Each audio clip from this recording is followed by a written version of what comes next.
This channel does not promote any violent, harmful, or illegal activities.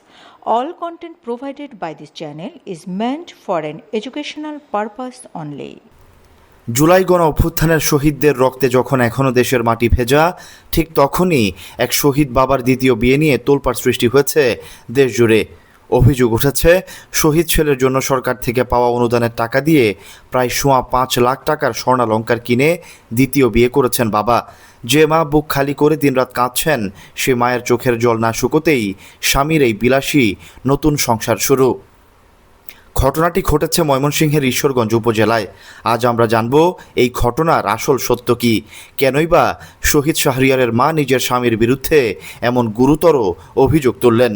২০২৪ সালের জুলাই গণ অভ্যুত্থানে ঢাকার মিরপুর ১০ এলাকায় গুলিবিদ্ধ হয়ে শহীদ হন শেখ শাহরিয়ার বিন মতিন। তিনি ময়মনসিংহের ঈশ্বরগঞ্জ আইডিয়াল কলেজের মানবিক বিভাগের এইচএসসি পরীক্ষার্থী এবং ময়মনসিংহের ঈশ্বরগঞ্জের কুমারা শোষণ গ্রামের মোহাম্মদ আব্দুল মতিন ও মমতাজ বেগম দম্পতির একমাত্র ছেলে।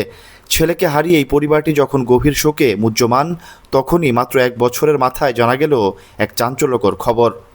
ঢাকার মতিঝিলে আলফা গ্রুপের একটি শাখায় সেলস ম্যানেজার হিসেবে কর্মরত ৫০ বছর বয়সী আব্দুল মতিন গত ২৯ মে বিয়ে করেছেন দ্বিতীয়বার। আর এই বিয়ে নিয়ে শুরু হয়েছে তুমুল আলোচনা আর সমালোচনা। প্রথম স্ত্রী মমতাজ বেগমের অভিযোগ অত্যন্ত গুরুতর। তার দাবি, প্রথম স্ত্রীর কোনো অনুমতি না নিয়েই এই বিয়ে করা হয়েছে।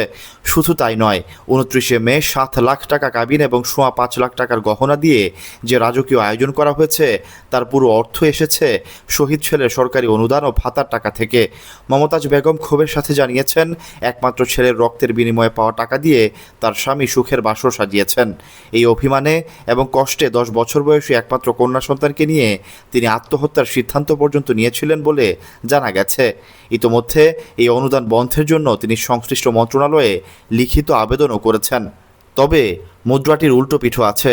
এসব অভিযোগ সম্পূর্ণ অস্বীকার করেছেন অভিযুক্ত বাবা মোহাম্মদ আব্দুল মতিন। তার দাবি, তিনি প্রথম স্ত্রীর সম্মতি নিয়েই বিয়ে করেছেন এবং ছেলের অনুদানের একটা টাকাও এই বিয়েতে স্পর্শ করেননি। তিনি আলফা গ্রুপে চাকরি করে নিজের উপার্জিত টাকা জমিয়ে এই বিয়ে করেছেন। তার আরও দাবি, প্রথম স্ত্রী আর কখনও সন্তান সম্ভবা হতে পারবেন না বলে চিকিৎসকরা জানিয়েছেন। যেহেতু তাদের একমাত্র ছেলে শাহরিয়ার শহীদ হয়েছেন, তাই বংশের প্রদীপ জ্বালিয়ে রাখতে এবং বংশধর রক্ষার তাগিদেই নাকি তিনি ৫০ বছর বয়সে এসে বিয়ে করতে বাধ্য হয়েছেন। তবে মা মমতাজ বেগমের দাবি, রাগের মাথায় মেসেঞ্জারে পাঠানো একটি টেক্সটকে অনুমতিপত্র হিসেবে চালিয়ে দিচ্ছেন তার স্বামী।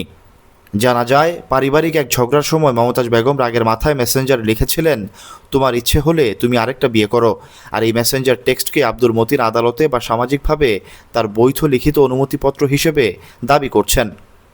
দর্শক, ঘটনাটি কেবল একটি দ্বিতীয় বিয়ের গল্প নয়, এর পেছনে লুকিয়ে আছে এক মায়ের বুক ফাটা আর্তনাদ আর একটি পরিবারের চরম নৈতিক অবক্ষয়ের গল্প। প্রসঙ্গত, শহীদ শেখ শাহরিয়ার বিন মতিনের পরিবার সরকারি নিয়ম অনুযায়ী এককালীন ৩০ লাখ টাকার সঞ্চয়পত্র এবং মাসিক ২০,০০০ টাকা ভাতা পেয়ে আসছেন। সরকারি নিয়ম অনুযায়ী এই অনুদানের টাকা মা ও বাবার মধ্যে সমানভাবে বণ্টন করা হয়। ৩০ লাখ টাকার সঞ্চয়পত্রের মধ্যে ১৫ লাখ টাকা শাহরিয়ারের মা মমতাজ বেগম এবং বাকি ১৫ লাখ টাকা বাবা আব্দুল মতিন পান। ২০,০০০ টাকা মাসিক ভাতার মধ্যে ১০,০০০ টাকা মা এবং ১০,০০০ টাকা বাবা আলাদা আলাদা অ্যাকাউন্টে পেয়ে আসছেন। দর্শক, এক পাশে একমাত্র সন্তানকে হারানো মায়ের বুক ফাটা আর্তনাদ আর অভিযোগ, অন্য পাশে বংশধর রক্ষার অজুহাতে শহীদ বাবার নতুন সংসার।